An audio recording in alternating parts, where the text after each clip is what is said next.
Level 1, 30,000 a year. Roughly, give or take the state you're standing in. On the spreadsheet where your company adds you up, you don't have a name here. You have a number, and the number rounds down. You clock in at 9. You clock out at 5. And the clock is the only thing in that whole building that's legally required to be on your side. So look up the org chart for a second. You think the gap between you and the people at the top is talent, or hours, or how fast they answer email at night. It isn't. At every level of that ladder, your employer sees a completely different version of you. Not a better you, a differently priced one. And the price decides everything. How they speak to you, whether they chase you when you threaten to leave, whether your extra hours are owed back or quietly assumed. In the next 20 minutes, you're going to climb all of it, one rung at a time. You'll see exactly where the system stops counting you as a cost and starts guarding you as an asset. And you'll see the one level where the math turns against you in your favor's clothing on a day almost nobody notices. Here's the promise. By the top of this ladder, you'll understand something most people work 40 years and never name. Your raise was never just a raise. Every time it was the system repricing you and redeciding what it owes you. The number changed what you were, in the only language the company actually reads. Let's start at the floor. Level 1, 30,000. The clock is on your side. At this number, payroll calls you non-exempt, which is a polite way of saying the law still has to protect your time. So it does. Work past 40 hours in a week, and they owe you time and a half on every minute over. The clock counts everything because here, your minutes are the entire deal. You don't really have a salary. You have a rate. And that rate is the most honest number you will ever be paid because it trades one thing for one thing. An hour of you for an hour of pay plus a little. Here's what nobody tells you at the bottom. This is the only level where what you give and what you get are measured in the same unit. After this, that clean trade starts to blur, and then it disappears completely. And the cost of you down here is lighter than you'd guess. In lower paid work, benefits make up a smaller slice of the pile. In retail, roughly 23 cents of benefits ride on every dollar of total pay, give or take, against nearly 30 cents in higher paying industries. In plain terms, at the floor you're close to pure wage, cheap to add, cheap to lose. You feel replaceable because the math says you are. And the system isn't even hiding it from you. So you take the early shift nobody wants. You stay late on a Tuesday because the manager asked nicely, and the next paycheck is a little fatter, exactly as promised. It's fair in its cold way. The break room coffee is free. It's the only part of you they decided not to optimize. The desk didn't change. But you're about to. Level 2, around 50,000, the line you cross without a ceremony. Somewhere on the way to this number, you stepped over a line, and nobody stopped to tell you it was there.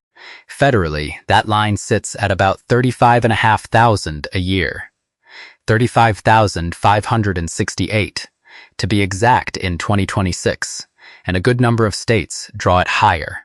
Cross it with the right job title, and you turn exempt. Salaried, a real job, people say, and they say it like a congratulation. Here's the part they leave out. Exempt means the clock that protected you one level down gets switched off. Stay till 9 at night. Work the weekend before the launch. Answer the phone on the one vacation you took all year. None of it is owed back to you now. Your time stopped being something the company buys by the hour. It became something it assumes it already has. So run the math nobody runs. You got the raise to 50, and you were grateful, and you should have been. But you also slid from 40 hours a week to 55, because that's what the salary quietly expects. Divide the new number by the new hours. Your real rate per hour barely moved. On a heavy month, it dropped below where you started. Most people don't get promoted here. They get a flat rate version of themselves, and a nicer word printed under their name. That's not bad luck. That's the design. And the design is doing exactly what it was built to do. You won't feel it yet. You will. The first time a deadline swallows a Saturday, and it lands on you, slow and cold, that the company already paid for that Saturday months ago. It paid for it in a single number you were proud to sign for. Level 3. 85,000. You become a band, not a person. This is where you stop being an individual to the system and turn into a range. There's a document you'll probably never see. It's called a salary band, and it's basically a printed window. For your role, your title, your region, someone decided people like you are worth, say, 70 to 95,000. You live somewhere inside that window. And the window was drawn long before anyone in the building knew your name. So, your raise here isn't really about you anymore. It's about where you sit in the band. Near the bottom of it, they'll move you up faster because you're still cheap to lose, and they'd rather not pay to retrain. Near the top, the raises shrink to almost nothing because you're brushing against a ceiling that someone in a different building, a different state, set in a meeting you'll never attend. Here's what nobody tells you at this tier. The number beside your name is being compared, constantly, to a number beside a stranger's name, who does the same job 2 desks over. Your badge opens 3 doors. The band decides which of the 2 of you they'd actually fight to keep. The truth at this level is quieter than it sounds. You're not underpaid, and you're not overpaid. You're banded. And from this rung all the way up, the whole game is just which edge of the window you manage to live on, and how slowly they let you drift toward the wall. Level 4. 150,000. The math flips. Something turns over here, in a room you're not invited to. Up to now, the math leaned one way the whole climb. You were cheaper to replace than to keep happy, because there's always someone hungry one rung down, willing to do it for less. But at this level, for the first time, the cost of losing you crosses over the cost of keeping you. Think about what replacing you actually takes now. Months of searching for the right person, a recruiter's fee, often 1/5 of the salary, give or take. The work that piles up in the empty seat while you're gone. The half a year the new hire burns just learning where everything is and why it was built that way. Add it honestly and it gets expensive, fast.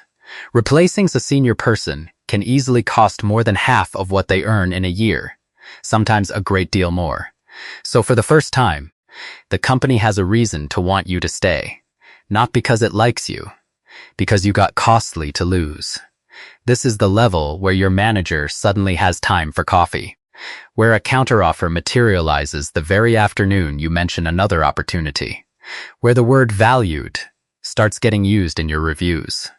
Most people feel flattered here, feel finally seen. Here's the reframe. You weren't suddenly valued. You quietly became a liability on a balance sheet they'd rather not realize. Those look identical from the inside. They are not the same thing. The desk didn't change. The math did. Level 5. 184,500.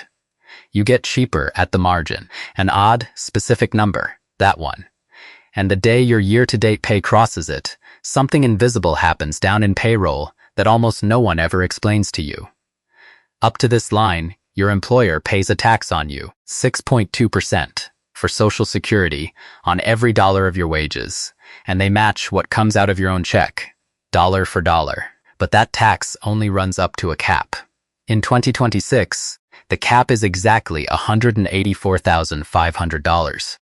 Above it, on the dollars beyond the line, that tax simply stops. Sit with what that means. Every dollar they pay you past this point costs them about 6 cents less than the dollar just before it. So the more they pay you, the cheaper each new dollar becomes to hand over. Down at the floor, a raise made you more expensive in every direction at once. Up here, a raise arrives with a small, silent discount baked into the tax code, and that discount is paid, by design, to the people who already make the most. That's not a scandal, and I'm not going to pretend it is. It's just the design, and the design has a direction. Roughly, give or take a few thousand in any given year, the system gets gentler on the cost of you at the exact moment your cost grows large enough to matter. The people who least need the break are the ones the machine quietly hands it to. Level 6, 200,000, the flag. a rounder number, and a different kind of line entirely. This one doesn't make you cheaper. It makes you visible. The moment your wages cross $200,000 in a year, federal law requires your employer to start withholding an extra 0.9% from your paycheck. An additional Medicare tax. And here's the strange part. They have to begin the second you cross that line, no matter your actual tax picture, no matter how you file at year end. You might not even owe the full thing when the dust settles. The withholding starts anyway, automatically, the day the threshold trips. So at exactly this number, you set off a wire. Not your boss's call, not a meeting where someone weighed your worth. A threshold buried in code, flagging you the way a sensor flags a car rolling through a toll. Quiet, automatic, completely indifferent to who you are or how your year is going. Here's what nobody tells you at this tier. You spent the whole climb assuming the people deciding your fate are human. Your manager, the director, whoever signs the form. But the higher you go, the more of your treatment is being decided by lines exactly like this one. Numbers in a system, drawn by people you will never meet, triggered on the day you happen to cross them. You're not a name to the wire. You're a value that passed a threshold. Level 7. 300,000. You become the cost they manage. Here's a small, strange promotion nobody throws you a party for. You stop being on the payroll report.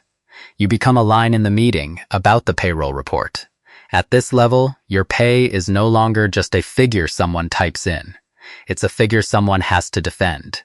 In budget season, a director sits in a room and argues for the cost of you the same way they'd argue for a piece of equipment or a project that has to earn its place. You are now, formally, an expense to be justified, line by line, against everything else the company could spend that money on instead. And the shape of your pay starts to shift under you. Down at the floor, you were paid in dollars, every 2 weeks. Clean and simple, and yours the moment it landed. Up here, more of it shows up as a bonus chained to targets, as stock that vests slowly over years, as money you've technically earned, but cannot fully reach yet. Less of you is wage, more of you is leash. Most people read this rung as arrival, the big number, the big title on the email signature. Here's the quieter read. They've stopped paying you for the work and started paying you to not leave. In the bank, those two feel exactly the same. In your life, they are nothing alike. The desk didn't change. What they were buying did. Level 8, 500,000, the golden handcuffs. The top of the ladder most people will ever stand on, and the place where the system, at long last, fully wants you to stay. By now you're an asset, and I don't mean that as a compliment or a metaphor. I mean it as bookkeeping. You're a line item the company would genuinely rather not lose, because losing you means losing knowledge, relationships, and momentum it can't quickly rebuild. So it does what any careful owner does with an asset it's afraid to lose. It ties you down. The handcuffs are gold, but they're handcuffs all the same. A large slice of your pay is now stock or deferred money that only turns real if you're still sitting in the chair 3 years from now. 4. 5. Walk away early, and you leave a small fortune on the table, untouched. The company knows you know this. That is the entire point. And here's the thing the climb never warned you about. The very things that made you valuable. The years you poured in. The trust you slowly earned. The fact that only you truly understand how a certain critical thing works are the same things now being used to keep you in the seat. Your worth quietly became your tether. The better you got, the harder it became to go. So say it plainly. 500,000 doesn't make you valued. It makes you expensive to lose. And expensive to lose, said without the bow on it, is just a softer phrase for hard to walk away from. The reveal. So here's the whole ladder, in one breath. From 30,000 to 500, the work didn't fundamentally change its shape. You did the job. You solved the problems. You showed up. What changed at every single rung was a number, and what that number told the system to do with you. A salary isn't what you're worth. It's what you cost to keep. That's the line no one says out loud. Your manager never actually sat down and decided how to treat you. The number beside your name decided it before either of you walked into the room. Somewhere right now, someone is sitting at a kitchen table at 11 at night, staring at an offer letter. The number on it feels enormous, or it feels like an insult, and either way they're reading it as a verdict on who they are as a person. It isn't. It's a price, and prices move. What that person at the table doesn't know yet is that the whole climb up this ladder is really just learning to read the system that's busy reading you. Where the lines are, which raises quietly cost you time, and which ones buy it back. When a bigger number is a genuine gift, and when it's a leash with a bow tied on it. You're one of two people watching this. Not the rich one and the broke one, the one who closes the tab and forgets by morning, and the one who, tomorrow, finds out which level they're actually on and what the system already decided that level means. Pull up your own number. Look at it honestly, just once, knowing now what it's standing next to. That's the whole first step, and it's smaller than it sounds. None of this is financial or legal advice, and the lines I named are federal baselines that shift by year and by state, so your mileage will vary. But the shape holds. The system prices you before it ever knows you. Learning how is how you stop being surprised by it. If watching the machinery get a little less invisible is worth something to you, there's a whole ladder of these, and the quiet ones tend to matter most. Either way, go read your number tonight. It's been reading you for years.